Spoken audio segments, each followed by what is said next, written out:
मी पुण्याहून आले आहे. माझं नाव मीना भन्साळी. संजीवनी ज्यूस हे मी माझ्या मुलासाठी वापरलं होतं. त्याला त्रास असा होता की त्याला व्हेरिकोज व्हेन्स हा त्रास होता.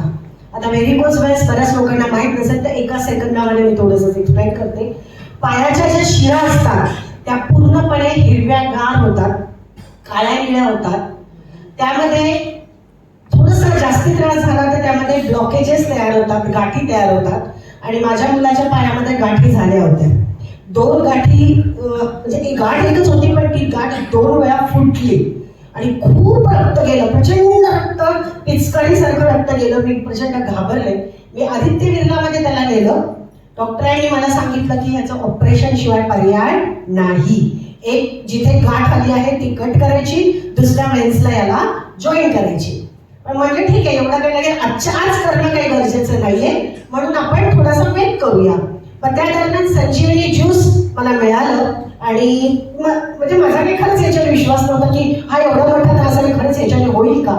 पण मला नायडू सरांनी सांगितलं, मॅडम एकदा वापरून तर बघा, नुकसान तर काही होणार नाहीये. म्हटलं ओके सर, घेते. आणि मी घेतलं.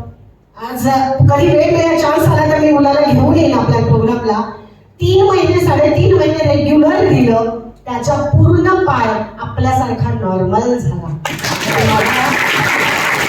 ऑपरेशनचे माझे कळले 3.5-4 लाख रुपये माझे वाचले. त्याच्या आधीच मी ज्या 3-4 महिने वापरलं तेवढाच खर्च माझा झाला. पण आज इतका मोठा रिझल्ट मला मिळाला आणि त्यानंतर मग मी अशोक सरांना